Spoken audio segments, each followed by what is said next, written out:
Hi, Josh. How are you doing? I'm doing great. Thanks for having me. Amazing.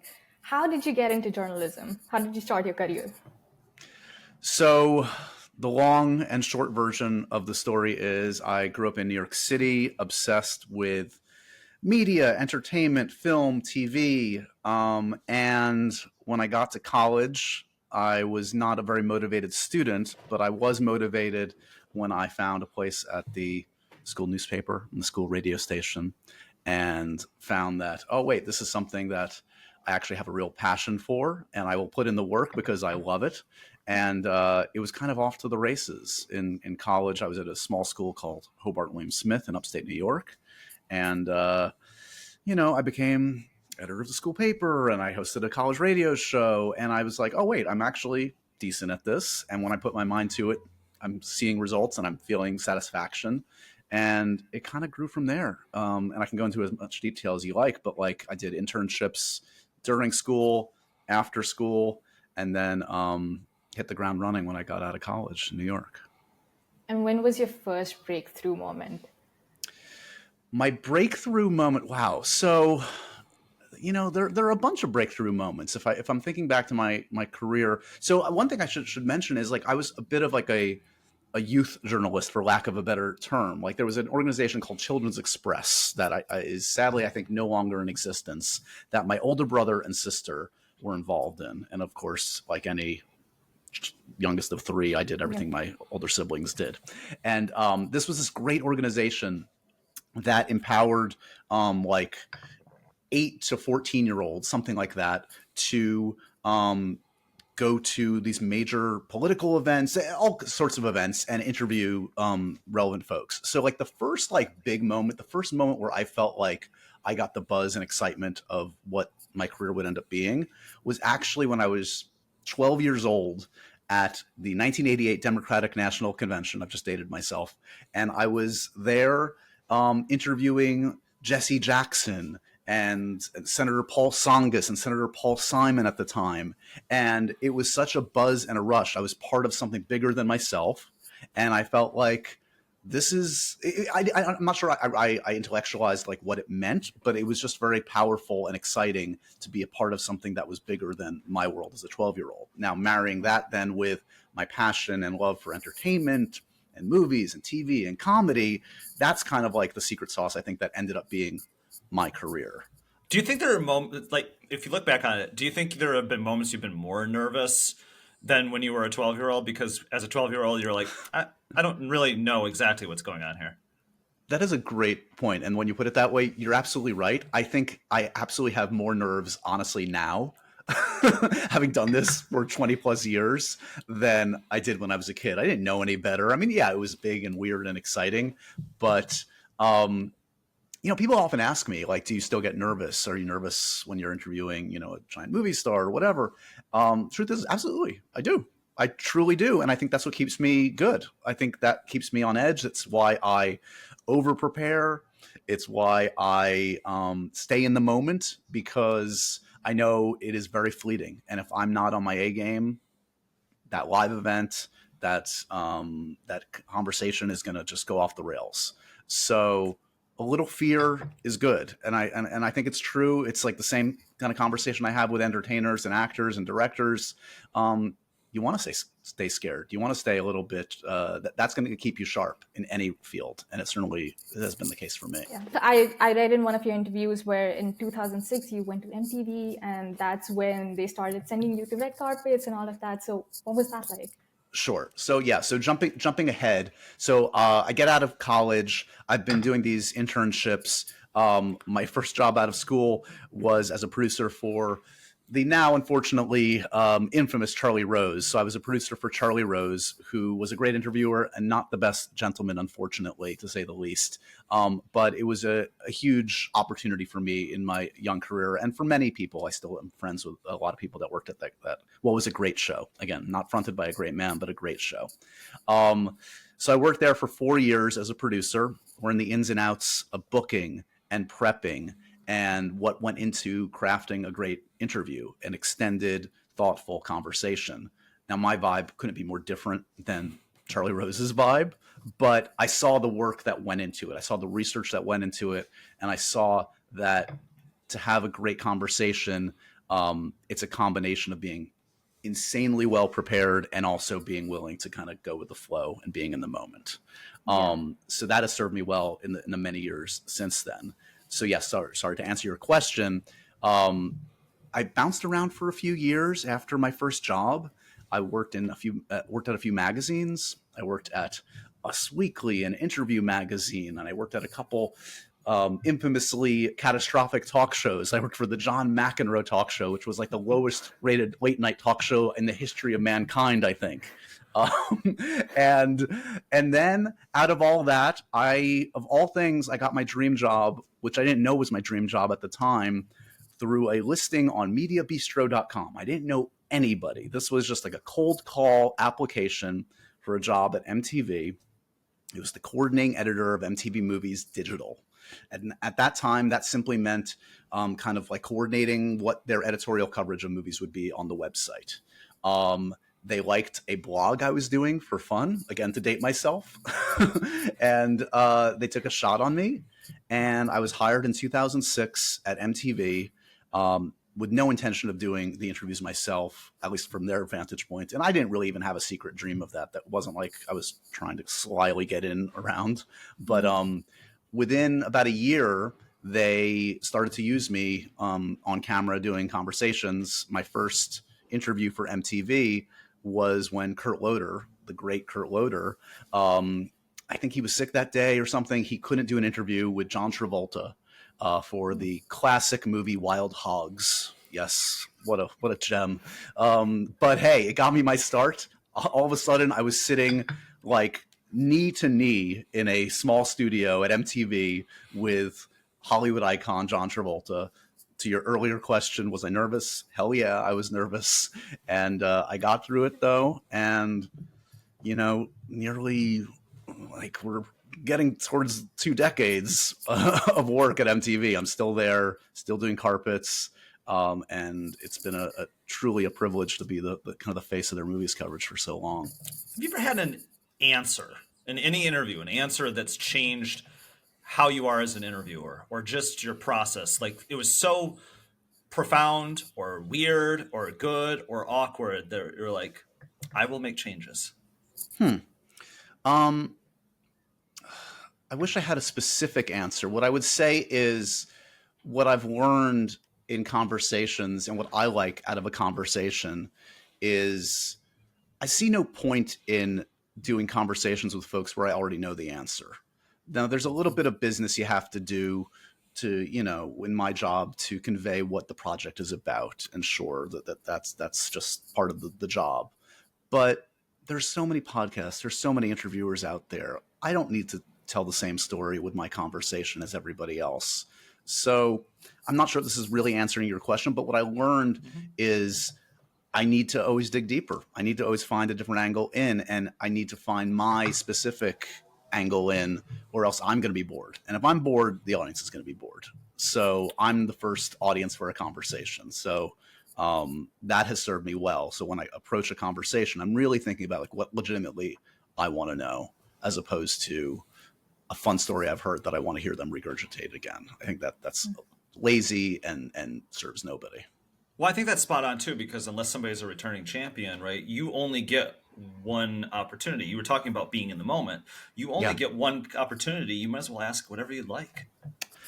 Totally. And I think one of the true privileges of sticking around as long as I have is, I mean, yes, there's that one opportunity thing, but there's also the opportunity of somebody when I've done multiple interviews with people and sticking around as long as I have, I've earned the trust of so many people, these foolish actors and filmmakers who put their trust in me. But like, in all seriousness, they do trust me, and I can, call them out. I mean, that might sound a little harsh, but like I can bring up failures and not be afraid to, because they know it's with love and they know it's with passion and respect.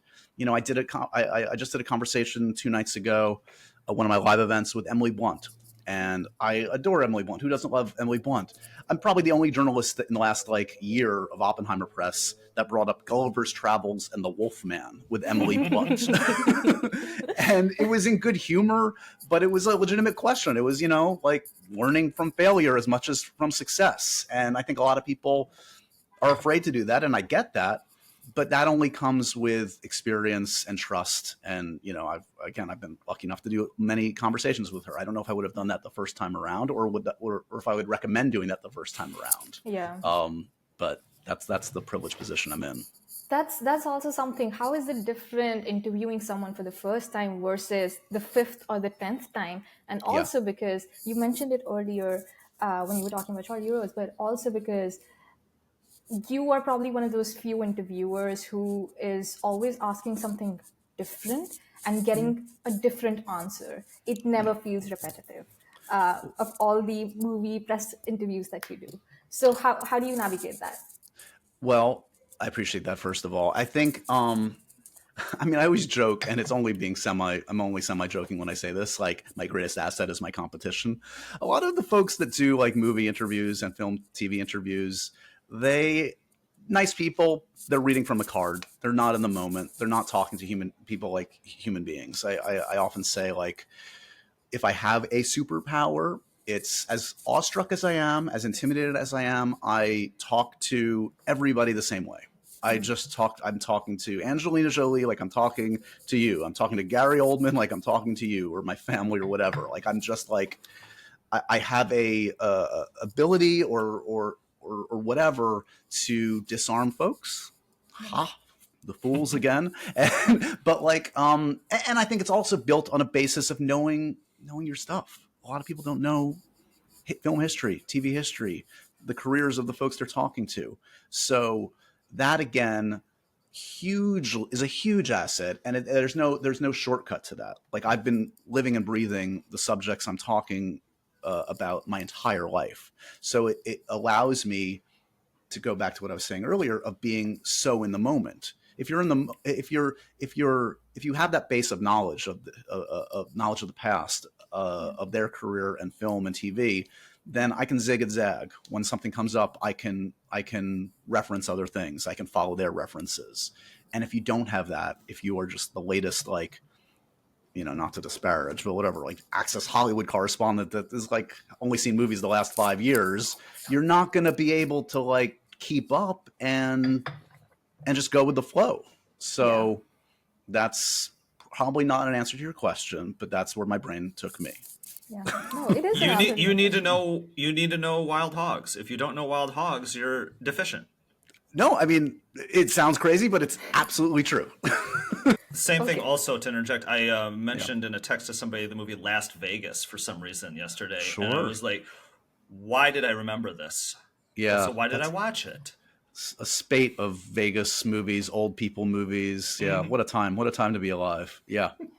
I remember, I have so many pop culture moments where somebody asks me, hey, because I am that kind of cinephile and I'm that kind of movie buff that I would know everything. So if anyone has any questions, they're like, hey, what's that movie that Taron Egerton was in? I'm like, Kingsman. Oh, what's that show he did on Apple TV? Blackbird? I haven't seen Blackbird, which I'm ashamed of, but I haven't seen Blackbird, but I know Blackbird.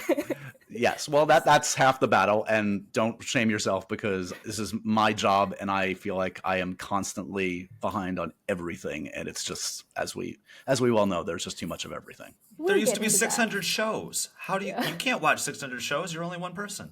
And I'm so, I get bitter when I love talking about film because I love film and I grew up with film and it's the best medium as far as I'm concerned, but also it takes me 2 to 3 hours to watch the content. And if I'm interviewing a new showrunner or actor and I just did Masters of the Air and I love that cast, amazing, fantastic. I also have to watch 9.5 hours of TV for it. So that's guys, come on. Okay. So my next question is, jumping a little bit to Comedy Central and After Hours. Did you write all of After Hours? all the sketches of After Hours? I can't take credit for writing it entirely. Okay. It is my baby. I love it. Okay. I had a couple very key collaborators. So After Hours was my comedy, my first foray into kind of professional comedy, if you want to call it that. I don't know. Again, the insanity, arrogance of youth, whatever. So I'm at MTV. I'm doing these conversations, and I truly wish I could remember how or why this happened, but our first After Hours segment ever was with the great John C. Reilly. He's promoting a film called Cyrus, Duplass Brothers film, really good movie. And me and a friend of mine named Joel Hannock, who co-wrote a lot of After Hours with me over the years, we came up, I believe, with this idea called Up Close, which was a very silly, stupid idea. And I ended up doing it probably half a dozen times over the years. And it was a conversation, and it was kind of a sight gag where like you would start the conversation on my face very close, welcome to Up Close with John C. Reilly. And then you would go wide and realize like we are like in some insanely like physically intimate space. And we would just have kind of like a semi-normal conversation while kind of like moving in different configurations. I did this with Steve Carell, Jim Carrey, Mike Birbiglia, and Ira Glass. That was an odd one. Some very interesting ones. Yeah, and we just started kind of making up as we went along. And it was a really like creatively such a rewarding pursuit. And yes, Joel helped with a ton of them. A young woman named Sammy Heller helped with a ton. My go-to editor at MTV, CJ Smith. I want to give credit to everybody because it wasn't just me, certainly. But you know, yes, a lot of I will happily take credit for most of the main insane ideas, and then they helped build the world with me. And they were, I mean, you know, doing sketches with like Will Ferrell and Mark Wahlberg and Tom Hiddleston and Benedict Cumberbatch, like it doesn't get any better. Like making those folks laugh and like just playing with them in that kind of absurdity. Yeah. The best. So, getting punched in the stomach by Benedict Cumberbatch, in a pillow fight with Tom Hiddleston where he breaks your glasses and breaks the bottles on your back, and Elizabeth Olsen like blowing off your head with magic hands. Yeah. What would you rather have like them do again? Oh my god! And also Jessica Chastain and Tom Hiddleston kissing you on the cheek. Just that sketch is one of my favorites. That was for a movie called Crimson Peak. Yeah. Didn't get enough attention, but the sketch was so amazing. That came together so at the last minute. I can't even tell you. Like we wrote that in like 2 days prior, found the location, and yeah, that had a guy dressed in all leather, crazy dancing, Tom Hiddleston crying in a mirror, giving this like impassioned monologue, Jessica Chastain threatening to put her hand all the way down my throat. Wow, that's like top 5. That's top tier After Hours for me. That's as good as it gets. My folks shot it so well. It was just everything about it was perfect. But you have touched on, and thank you for doing your research or knowing my stuff. It's very flattering. But you have touched on like a motif. Like if you've seen enough of them, like there are certain wells I go back to. And again, put me on the couch, call up my psychiatrist. But I have been abused physically, emotionally, etc., in so many different ways by the biggest movie stars on the planet. Yeah. I think also like I give off whatever. I'm non-threatening, and they like to kind of like F with me a little bit, you know, in conversations anyway. So I've kind of built on that. Like every time I interview Mark Wahlberg, I'm seeing Mark Wahlberg next week. Actually, he's doing the podcast, and I guarantee he's gonna like manhandle me and push me around, and I'll happily take it because that's just who I am, apparently. Yeah. Well, it's like, you know, after some experience, either if you've known the person or if you've seen their other work, you know who's in on a joke, right? You know that John C. Reilly is happy to be 6 inches apart from you, or whoever it is, right? So you can kind of build off of who you're talking to, right? Yes, well, that has come. Look, I didn't know that for John C. Reilly. That's why it was so insane at the time, right? Like, I didn't really know him, and I was a publicist for John C. Reilly, bizarrely taking a chance on me. So credit to that man. Wonderful. But you're right. Like as the years go by, like I totally like know everyone's vibe. I know who's game for what. Like there was, I tell this story sometimes where one of the heartbreaking moments for After Hours in the early years was when, like, sometimes like the information and the script wouldn't get to the talent, the actual person, right? Because there are these layers. There's publicists and studio publicists and personal publicists. So you're like, nowadays I have a lot more personal relationships, but back then I was like really going through different avenues. Yeah. And we had pitched a sketch to do with the great Gary Oldman, like one of my like all-time favorites. And he walked into the room for a very forgettable movie called Red Riding Hood.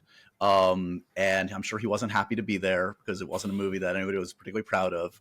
And the studio or someone had approved the sketch. And all I remember is we had a piñata up and all these crazy props. And Gary Oldman walked into the room and I just saw his face sink and just basically he like tried to go with it. Like he was like, and then like 5 minutes in, he's like, I don't have the heart to do this. And it was tragic for me at the time. It was like disappointing one of my idols. And thankfully, again, if you follow my stuff, I did a recent event with Gary and it couldn't have gone better. We're good. I think he's forgotten, or he at least is professional enough not to mention it. But yeah, there definitely been hiccups along the way when the right information didn't get to the right talent. This is an interesting question for this. When it comes to the behind the scenes and the booking of this, has there ever been a team, a publicist, or anyone who's like, no, we don't want our person to commit fake violence toward Josh? Oh yeah, 100%. You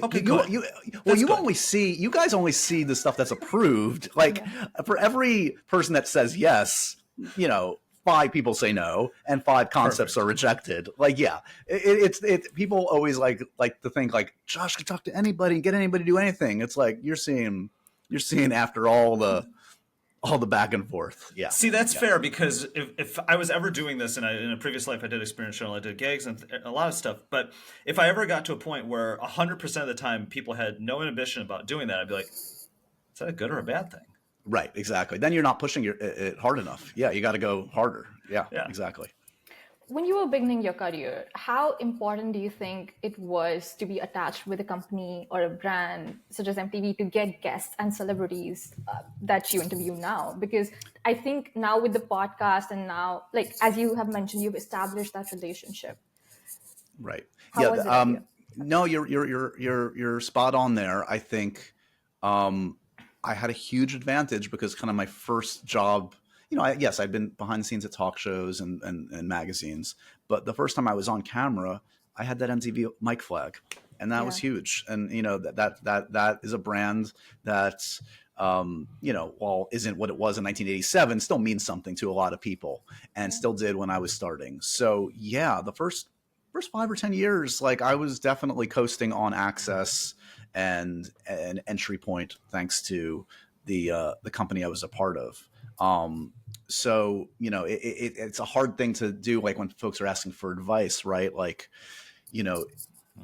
admittedly, it would be hard to recreate what I did without the association of a brand. Maybe a little easier now because there's obviously more access and anybody can start a YouTube channel, etc. But to get access to talent at the start, yeah, that was MTV. All credit being to MTV to get me in the door, and then all credit to me. I'll take the credit for what I did. For what I did with it, and I'm hugely proud of that, and hugely proud that like at this point in my career, as many folks I think know me for Happy Sad Confused, which is totally mine, as opposed to MTV, which is obviously not. Yeah. If we had a soundboard, Vanshika, like this would be that moment where we'd have like a sound just for when we absolutely love it when people actually do take credit and aren't humble.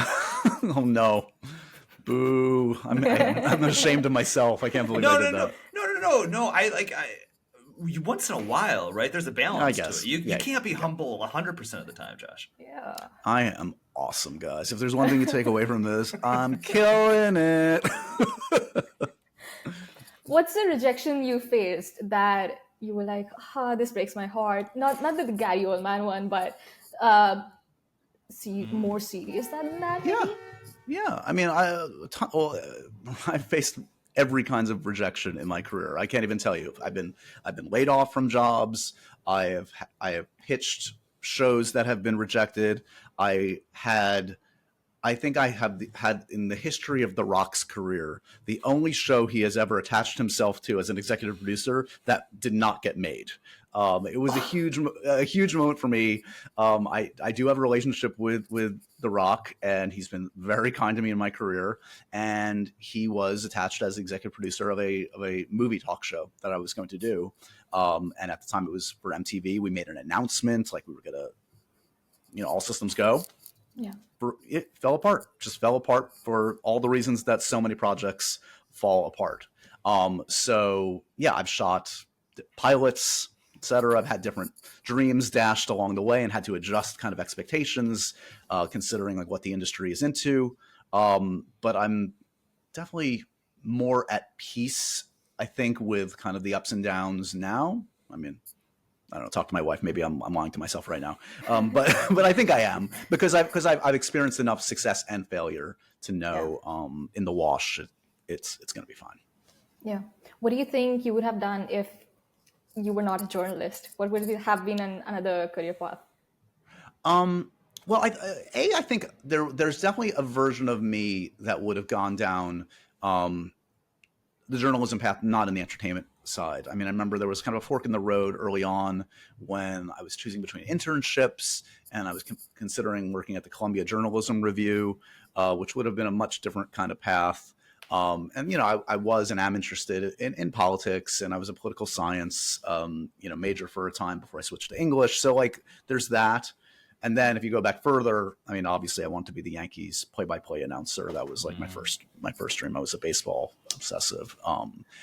So yeah, but there's not like a totally left field job. It's all kind of like media adjacent, or also, I mean, certainly interested in writing. My brother's a very successful screenwriter in his own right, and certainly I had different dreams and ambitions in that realm, and I've been able to kind of like satisfy that thanks to After Hours and other things in different ways.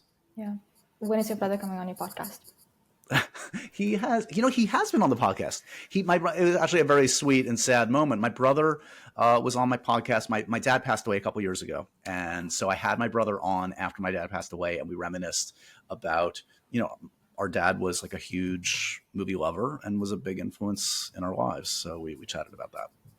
Amazing. When you interview celebrities, when you were first starting, I have to go back to when you were first starting, because now that you've established these relationships, it's probably not the right question, but when you were first starting, what would you do when there was a dry conversation, or when the celebrity or the guest was not engaging in enough, or was just giving one-liner answers without naming names, of course? No. Yeah. And it doesn't have to be restricted to the early days, because it still happens. And I'm still talking to people that I haven't talked to, or everyone's human. Everybody has different days and moods and whatever. And a huge part of the job for me, I feel like I can sense from the first minute of a conversation, like, okay, what's this going to be? What's the vibe? Like, it's really reading the room and reading their energy. And you can dictate it only so much. You kind of have to like follow. Do they have a sense of humor about themselves? Are they funny? Do they want to have like a really deep, soulful conversation? So again, it's kind of like having all the tools in your toolkit to be able to go any which way. Because if you're only, funny man, if you're only serious man, like I like people for a while, I think had trouble early in my career, and to a degree, maybe sometimes still, publicists don't know. Some people view me as like a comedy kind of interviewer. Some people view me as kind of like a more, sometimes a more thoughtful conversationalist. The truth is I'm both. And like, it really depends on the guest and the mood and the day and the project. And, people want to put you in a box. And like, I'm really as passionate about doing comedy sketches as I am doing like a career thoughtful conversation with Gary Oldman. So like, that's behooved me well, but it's also sometimes been a challenge in kind of like conveying that to folks on the other side. Again, I feel like I went off a tangent that didn't answer the question. But No, I think that answers the question, because when you're prepared, then you know that you can go in multiple different directions with someone. I think this is really an exercise in being reactive and in Yeah. understanding where someone would like to go with you. One of the things that I do is I might, in 45 minutes, I might only get to ask 3 questions. I might have to ask 30. I don't even know how quickly you're going to answer a question. So I have to have something in the chamber, right? So I Oh, almost think 100%. Yeah. this process it's antithetical to be a good interviewer. It's almost antithetical to being a good human, because you're always constantly thinking and not really listening, but you are listening. Yeah. It's yes. All of that. It's definitely, it's why I need a nap after like a long conversation. It sounds crazy, but it is so mentally exhausting because I have to be like so sharp, and you have to, you're juggling different balls in the air, especially when you're doing live events, especially when I'm on that stage at 92nd Street Y, and you're really as much having a conversation for the audience as a conversation with the person with you, and you want to keep them engaged and entertained. So it is, I mean, like that being said, like when young interviewers, hosts, journalists ask me advice, like it's always 2 very simple things. It's like, know your subject and be in the moment and listen. And I think they're equally very important. I know I've already kind of said that, but like anybody can write a good question down on a card. Like anybody can do that. Like and that's important. That's good. But not anybody can lock eyes with somebody and listen and think of how to bring something more out of that answer. And to your point, I over prepare and I have 5 pages of questions, but who cares if I end up asking 7 questions in an hour? That's totally fine. I'd rather that in a way, because that means we went off on tangents and we dug in a little bit deeper. Well, that process is needed to make you feel comfortable in it, right? We all have different things that are going to make us feel comfortable.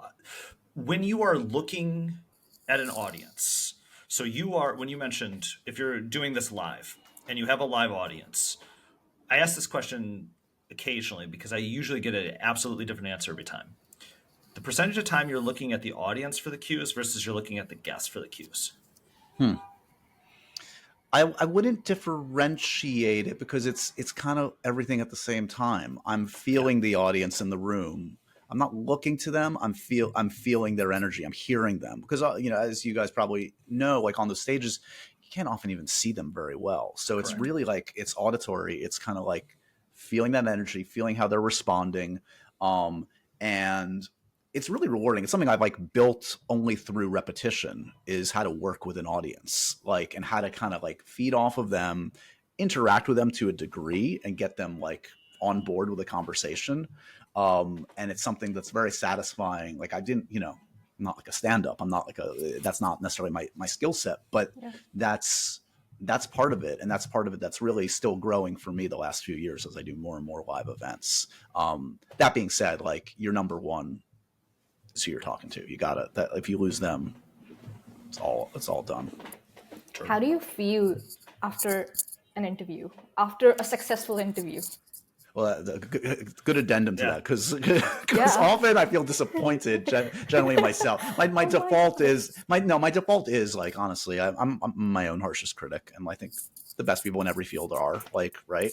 Like you nitpick, I also end up, because I'm looking at the edits, I'll see it again, so I'm tortured in that way too. See, like, oh, I could have gone there at this point, but I do allow myself joy and happiness, and especially, I feel exhilarated and exhausted after one that worked, and like, you're talking to me. Luckily, after a couple really good ones, the Emily Blunt live conversation was fantastic, and thanks in no small part to her being just like a beam of light in the universe, and the audience being into it, and coming off that stage, it's a high, and that's definitely something you chase the next time around. And it's why you're so disappointed when, for whatever reason, and it could be so many different things out of your control.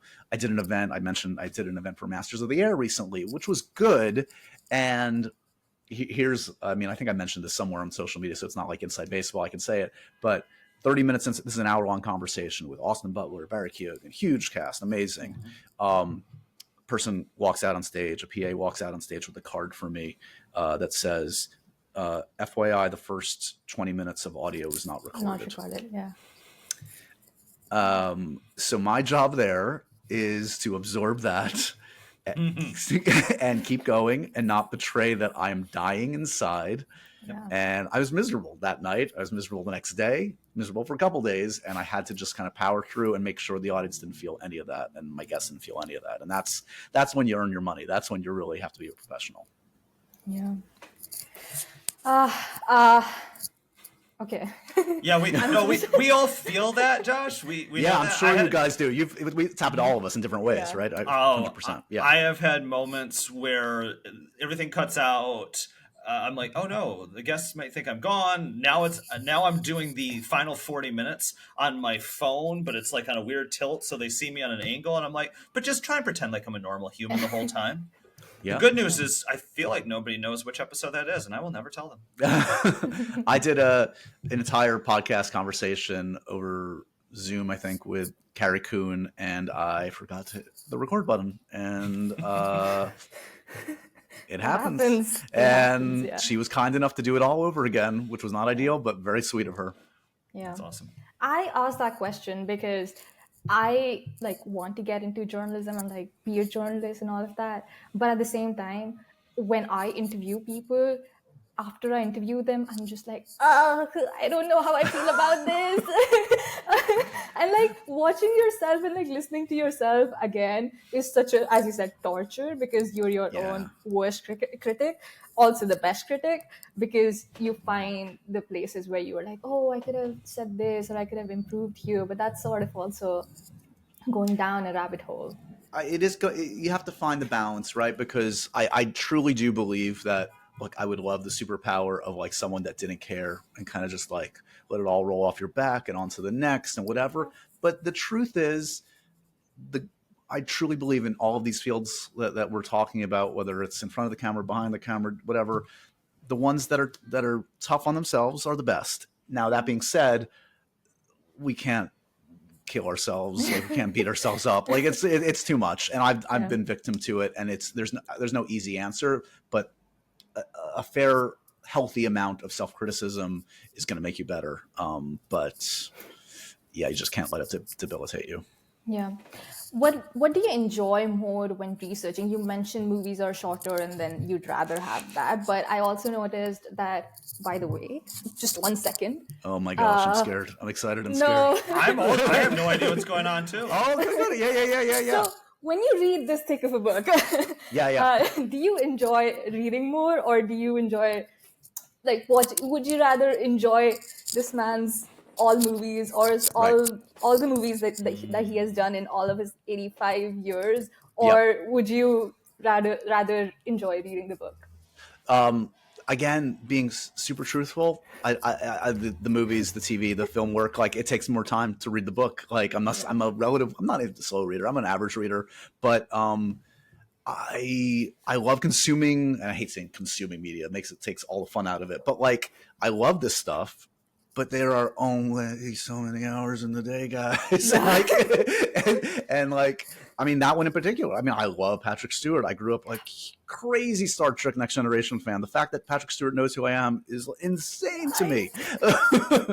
But yeah, when it came time to prep it and I was procrastinating and I'm like, oh, I have this 500-page book that's going to take me all week to read, as opposed to watching the movie and knowing his career kind of off the top of my head anyway. So I'm happy I read it. It's a good book. But just being truthful, because look, there is no interview, especially for the podcast I prepare for, that will take less than 8 hours to prepare. Even somebody I know backwards and forwards, and I just threw that number out there. But the point is, there's nobody I'm winging it for. So that's just 8 hours plus the 10 hours and 20 hours of reading the material. So it's just high volume. I usually do now 2 podcasts a week. I'm doing stuff for MTV, and it's a lot.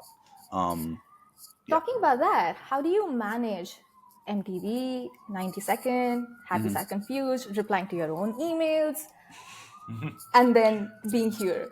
How do you manage all of that?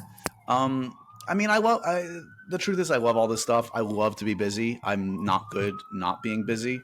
Um, and I probably should and need to, as I age, like find a balance a little bit better. But I would rather be overwhelmed than underwhelmed. And, I also like, sorry for the sirens in New York. No, that's a good backdrop. Yeah. That's how we know you're in New York. Exactly. Yeah, legit. Yeah, that's like gritty. midtown angry sirens coming at me. No, what was I gonna say? Being busy and overwhelmed. I'm more productive when I'm overwhelmed in a weird way. It doesn't let me procrastinate. And I go in waves. Like there's times where I'm burnt out and I just need to like decompress. But yeah, like I'm the guy that like, my most, I don't know what this says about my character. Like the week between like Christmas and New Year's is like, I'm like dying. Like, where's everybody? Like, I need to talk to somebody or do something. And I'm like, I love my family and I love spending time with my family. I love vacations and traveling.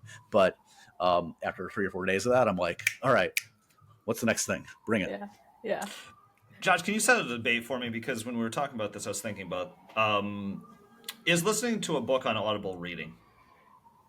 Oh, you know what? Could you say I read this book if you've just listened to it on Audible? Correct. Without giving No. them the context. No. Thank you. No. Yes. That's all I needed. This wasn't with me. This was No, I this wasn't is. involved in this. She's like, no, I but read. Just for the record, she's I like, read. I am on board with this. No, it's funny because like there's a long running debate in a lot of circles I'm in where it's like, well, you just listen to it on Audible, like go on a long car drive. Also, for anybody who's outside of New York, like I'll be on a call with somebody in New York and they'll be like, well, do you need to pull over? I'm like, no, I live in the Midwest. This is all we do. We're like, oh, I have to drive 2.5 hours somewhere. Okay, let's knock out 3 calls. But yes, I think that's accurate. That being said, it is a nice shortcut. It is, and I am the weird psychopath that like I don't listen to books. I don't listen to like Audible or anything like books on tape. But I do. I have no music on like my phone. Yeah. I just have podcasts. I only listen. I listen to conversations. I run almost every day, and I'm listening to a podcast. My wife thinks I'm insane, and I'm sure other people do. Literally, I could count on one hand the number of times I've exercised to music. What do you do? Shout out. Oh, sorry. Yeah. I was going to say. Well, shout out to Megan Thee Stallion because when I go to Planet Fitness after this, again, I will be listening to a podcast, and it might be plain English. Derek Thompson. So I might be doing something super serious, or I might be laughing, and that person's like, "Is that guy doing triceps laughing the whole time?" You're just laughing at the exercise. Like this isn't even nothing. It's like, yeah, laughing it off. Like, more weight. Like, he's just skipping leg day and laughing about it. What's wrong with him? I was gonna say, what do you do when you get nervous? Because I was literally just listening to music before this because I was nervous and excited about this conversation. So what do you do? What do I do? The truth is the best solution for getting over nerves is feeling I'm prepared. Like if I feel like I have too many questions, too many topics, too much, then I'm generally going to feel better about the situation and I'm going to feel good. If like truly my greatest fear still, and it's like never happened, maybe it's happened twice, is having too much time with somebody and not enough stuff to talk about, like running out of questions or topics. Yeah. Like that is truly like a fear to this day. Mm-hmm. And I have been doing this 25 years. Like it's insane. I know what I'm doing. I can riff with people. I'm fine, but it doesn't go away. Well, it would be awkward if you're in an interview and then about 39 minutes in like this, you would just go, "Hey Josh, what do you want to talk about?"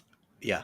Well, no, and it happens. It happens where like, but it does happen, by the way, where like, even recently where I've just run out of stuff and then I'm just like, okay, this is I preach to stay in the moment. Let's see what you can do, Josh. You're in the moment. Have a conversation like a normal human being. Let's see what happens. Yeah. Yeah. Okay. So you came up with Watch Along, which is a part of Happy Sad Confused. Mm-hmm. How did you what was the idea generation process for that. So Watch Along is something that I've done 6 episodes for. Hopefully I'll do some more, and really proud of it. It's a nice little like kind of extension of it. So it's essentially inspired by, I grew up, as you might expect, huge cinephile, love DVD filmmaker commentaries, like obsessed. They're not made that much anymore. Pretty rare. Obviously DVDs barely exist, and then on streaming services they barely do commentaries. So it was partially born of like, this had been in my mind for a while, like having conversations with actors or filmmakers while watching a piece of content. Again, content. I have to stop saying content. Art, great art. But it was also born of the strikes, and trying to be a little bit more inventive of what I could do with filmmakers when the actors were on strike. So initially it was intended, actually, I was going to do it with actors, and I still might. But it lends itself so well to filmmakers who are really prepared to do the deep dive. We watch the movie the entire time. And look, the greatest luxury I have in the podcast and a lot of things I do is time. I did junkets for so many years where you would get 5 or 8 minutes with somebody, and that's insane. And you can't have, it's like, I admire the folks that are able to like create something out of that. It is very challenging. So this is just the ultimate extension of that. Like podcast, 45 minutes, great. I'll see you, and I'll do 3 hours with the director of John Wick Chapter 4 and just have a conversation for 3 hours. Like that's like, again, kind of like leveling up. Like, okay, can I just really go deep with somebody that I love? Josh, what would you prefer? Would you prefer the 5 to 8 minutes and then you get to leave, or would you prefer the person who's there for 10 hours? Well, I am so obsessed with the whole junket culture. I don't know if this came up in your research. I co-wrote and created a series called Junketeers with my friend Ben Lyons, who was also part of the junket world for many years. And we did it for Comedy Central, and we did, I think, 8 episodes. And we would tell each other amazing stories and of being in that world with like these journalists from like big and small outlets, and how they all hated each other, and the person that had 6 minutes hated the person that got 8 minutes, and like the talent in the room hated it, and it was just, everything about it was just so weird and silly. So we had to mine it for comedy. And one of my sadnesses is that we didn't get to make more of them because it was so much fun to do. Well, it reminded me like when Mark Leibovich talks about like spin rooms in politics too. It's the same thing. It's like, we know what we're going into. We don't like it. We're going to do it. And nobody, literally, I've had this conversation 1,000 times with actors and filmmakers and publicists and studio folks and folks like me. Everybody hates it. Nobody's figured out how to decimate it and do something different in 40 years. So we're stuck with it. It's still efficient. It is. Unfortunately. It is. And I just did one. I generally don't. I'm very lucky. I don't have to do them much anymore, but I did one for the new Dune movie, and it was like, it was Dune, and MTV wanted it. So, and we got like 10 minutes with the talent, which again was more than most people were getting, but like I hated it. Like I know all that talent, like we have good relationships, but I was back like sitting in a hallway outside a hotel room with a timekeeper in a room, and I was nauseous even after doing this all these years. I was like, I am so spoiled. I hate this. Nothing good can come from this. I deeply feel it, Josh, because I did the inverse as an interviewer, and for multiple brands at big conferences like Adobe Summit and Dreamforce and everything, I would say, no, just put me in a box for 8 hours and I will just let the other people come in. Like, what if it's a reverse junket and then they get to leave? So I was like, let me be the pain sponge, and I will take in all of this. And then I was like, this was a very poor idea on my part. It worked. You were the pain sponge. I really was the pain sponge. A different human being today because of it. I can see it. I'm forever changed, Josh. Yeah, you can really see the pain in my eyes. Yeah. It's an audio-based medium, but you can't see the pain in my eyes, but it's there. You can hear it. It's the same questions, right? Over and over and over again with the same people. And my biggest beef with... I am so sorry. No, get it out. Let's get it out. Come on, therapy. Yes, shots fired. Let's go. My biggest beef with all these Emmys, red carpets, was why is everyone so obsessed about the candle and the Calvin Klein ad? Like, you can ask better questions. Oh, right. For Jeremy, yeah. Ask questions about the work. Why are you so obsessed about the other thing? I know. It's a no-win situation, though. I do have sympathy for the folks like that, like have like 2 questions, 1 minute with somebody, and a producer telling them we need to get them talking about Calvin Klein.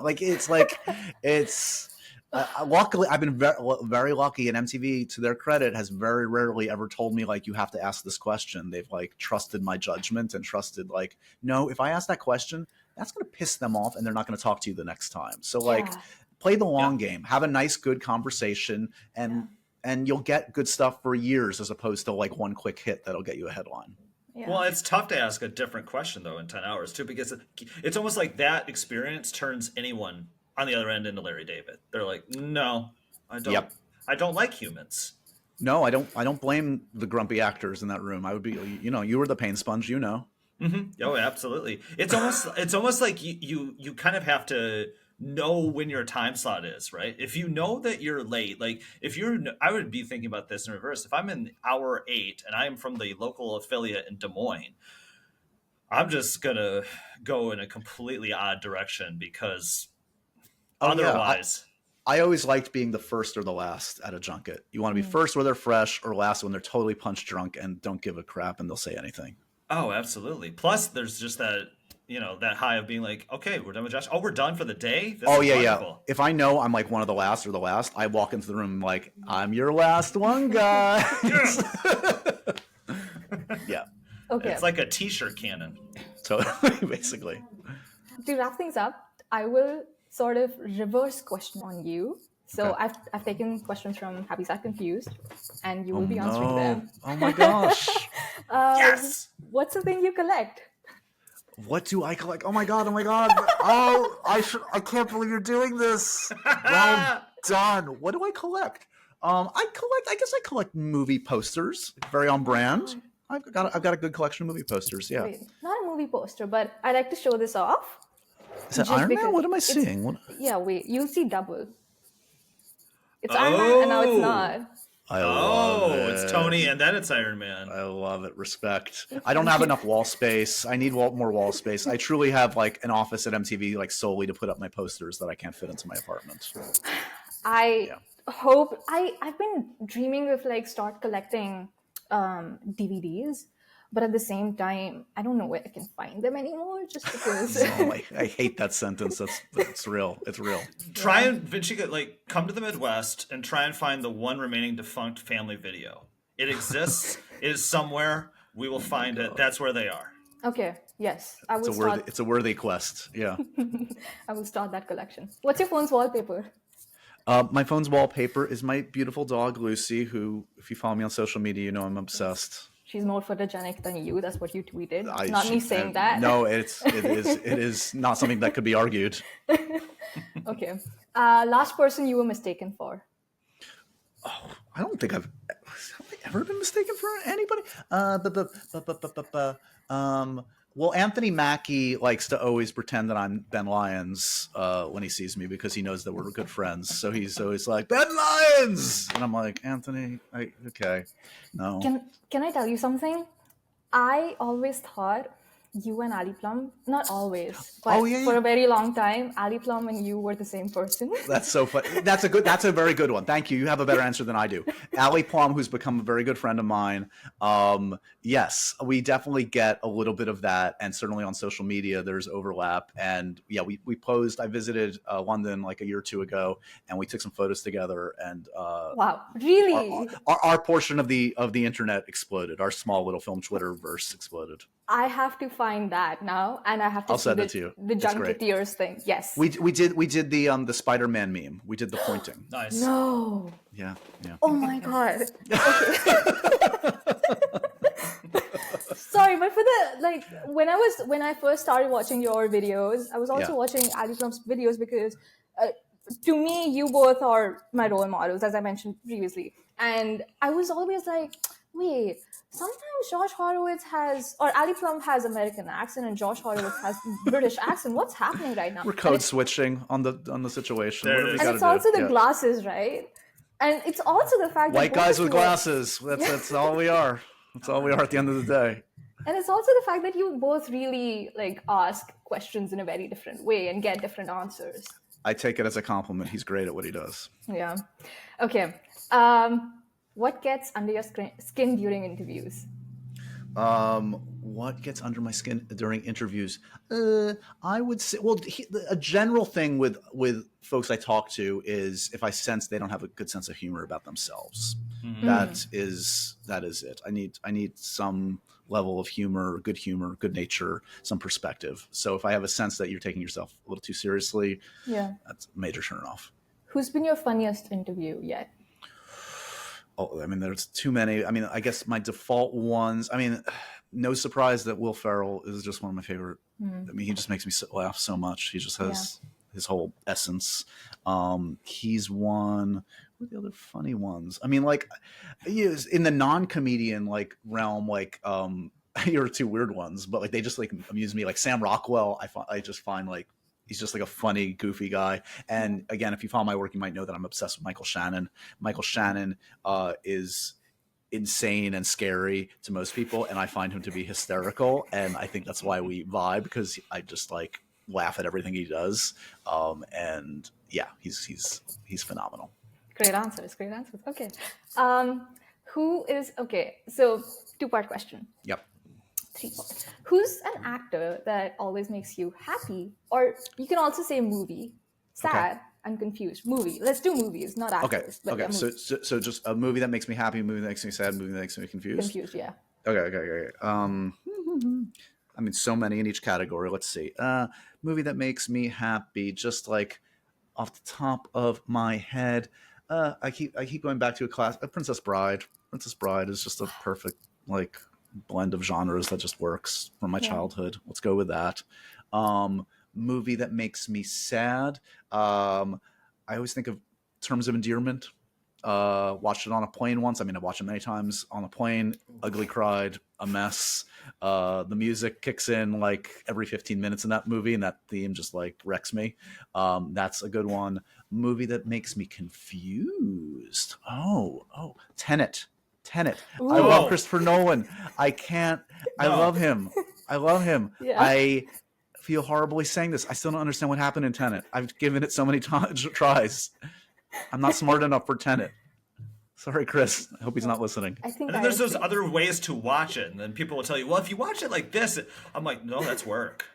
No, I have this argument with like friends in the business that love Nolan like I do, and it's the one movie of his I just can't figure out. Yeah. Maybe it's like a long play, and like it will all reveal itself in 20 years. I hope so. Like end of Usual Suspects, it's all just going to click in 1 second. I'm going to wake up from like sleeping, like I get it. Yeah, I hope so. It would be an incredible maneuver if somebody was like, "I'm going to create this piece of content. You are going to be confused by it. That's okay, because in this precisely movie, 18 years, you will understand it." In this completely unrelated movie, it's almost like why am I blanking on M. Night movies? But when he obviously Sixth Sense, Signs, all of them, like the twist at the end. When he went and brought the story back, and you're like, oh, yeah, so, in the McAvoy one, Split, Split. Yeah. There we go. Yeah, I know movies. Breaking Glass, all of that. Yeah. Okay. Cool. Yeah. Now I'm sorry. I'm thinking about that. So you asked this question, what's the worst note a director has ever given you? I'm gonna do you have an answer about like the worst note someone has given you? Because I was gonna switch it up a little bit. So I go for switching up because I've been pretty privileged. No one's really given me too many notes. Yeah. So what's the best interview you've had so far in your career? What? You save that for the end? Oh my God. Best interview. I can't name one. I'm gonna name a few. I'll just rattle a few off. Three. Okay, 3. Whew. Let's go recent because I'm really proud of this one, and I watched it back and I'm like, yeah, that was really good. It was the Gary Oldman conversation. I was like really thrilled with the way that went, and it was a marriage of like expectations. Maybe it was partially because of that story I told you about, like disappointing him all those many years ago too, and like, oh, I've redeemed myself. But it was with a legend, someone I revere. And he was to my point earlier, had a sense of humor about himself, humility, but intelligence, and I had some actors in the audience that like all agreed. They're like, oh my God, like that was a masterclass to hear from him. So I'm so happy like it went in that way, and he opened up himself. That's one. I'm trying to think of like one going back a ways. I mean, they're meaningful ones. Like, it was really meaningful for me. I would have to listen back. I wonder how great it is, but it was like meaningful for me to like interview Warren Beatty. This is like a kind of a random one, but like a guy who doesn't do much press, and to like get like an hour with Warren Beatty and like sit in his presence was just like, I one of those pinch me moments. I can't believe I'm here. And it did go well, and he's such a raconteur, and just to get like an hour of his brain was remarkable. And again, a relatively recent one to round out the trio. I interviewed Kate Winslet for the podcast for the most recent Avatar movie, and I mean, just talk about someone that just like, again, there's the talent. So she's one of our best actors on the planet, but also just open and honest, and didn't give a crap about didn't feel like there were guards up. So I felt like I don't know how much of that is to my credit, but she really opened up, and it was meaningful in a lot of ways. Yeah. Awesome. Your Warren Beatty moment is my moment right now. Pinch Oh me. yeah. Oh my God! Stop it. Well, thank you so much for being on the podcast, Josh. No, thank you guys. Thanks for the smart questions, and no, and truly for knowing your stuff about my work. It really means a lot. Thank you. Absolutely.